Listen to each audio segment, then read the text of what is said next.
12টার মধ্যে 11টা জেতাতে হবে, শুভেন্দুর টার্গেট ঘোষণা মালদহে। বিধানসভা ভোটের আগে আবারও কর্মীদের জেতার মন্ত্র শুনিয়ে গেলেন বিরোধী দলনেতা শুভেন্দু অধিকারী। রবিবার মালদহে বিজেপির কর্মী সভা থেকে শুভেন্দুর কণ্ঠে শোনা গেল নতুন উদ্দীপনা, নতুন লড়াইয়ের আহ্বান। তিনি স্পষ্ট জানিয়ে দিলেন, এবার লক্ষ্য একটাই, 12টার মধ্যে 11টা সিট জিততেই হবে।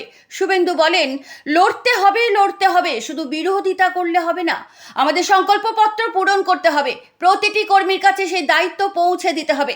এই বক্তব্যে মালদহের সভা মঞ্চে উপস্থিত বিজেপি কর্মীদের মধ্যে উচ্ছ্বাস ছড়িয়ে পড়ে। তার কথা স্পষ্ট, শুধুমাত্র সরকারের সমালোচনা নয়, এবার জয়ের পথ তৈরি করতে হবে সাংগঠনিক শক্তির মাধ্যমে।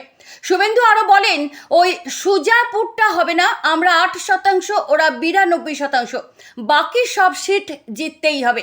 অর্থাৎ মালদহের 12টি আসনের মধ্যে 11টিতে জয়ের লক্ষ্য স্থির করেছেন তিনি। এদিন শুভেন্দু তুললেন বিজেপির সংকল্প পত্রের প্রসঙ্গ। তিনি বলেন, প্রতিষ্ঠান বিরোধিতার সঙ্গে বিকল্প সংকল্প জরুরি। ভোট ঘোষণা হলেই আমাদের জাতীয় নেতারা সংকল্প পত্র প্রকাশ করবেন। গোটা দেশে একটি দুটি রাজ্যে বাদে বিজেপি জিতেছে, কারণ আমরা যেখানে যেখানে গিয়েছি প্রতিশ্রুতি পূরণ করেছি। তিনি আরও যোগ করেন, বিরোধিতা সহজ কিন্তু বিকল্প দেওয়া কঠিন। আমাদের কাজ হবে বিকল্প সরকার গড়ে তোলা। এদিনের সভায় মমতা বন্দ্যোপাধ্যায়কেও একাধিকবার নিশানা করেন শুভেন্দু।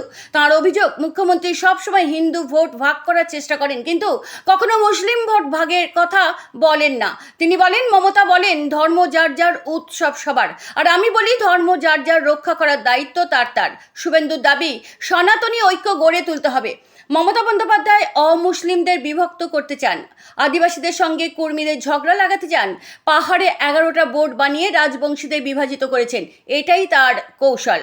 ধর্ম রক্ষার আহ্বান জানিয়ে শুভেন্দু বলেন, এই রাজ্যে যারা সনাতনী, যারা মাটি ও মানুষের সঙ্গে যুক্ত, তাদের ঐক্যবদ্ধ হতে হবে। ধর্মের প্রতি শ্রদ্ধা রেখে সংস্কৃতির প্রতি গর্ব নিয়ে এগিয়ে যেতে হবে। তিনি কর্মীদের উদ্দেশ্যে বলেন, শুধু তৃণমূল বিরোধিতা নয়, বিকল্প সরকার গঠনের সংকল্প নিতে হবে, কারণ বিরোধিতা যথেষ্ট নয়, বিকল্পই আসল পথ। তাঁর কথায়, এই লড়াই শুধু মমতা বন্দ্যোপাধ্যায়ের বিরুদ্ধে নয়, এই লড়াই নিজেদের মধ্যে দৃঢ়তা আনার। আমাদের এক হতে হবে, শক্ত হতে হবে, তবেই রাজ্যে প্রকৃত পরিবর্তন সম্ভব। 12টার মধ্যে 11টা, শুভেন্দুর লক্ষ্য স্পষ্ট।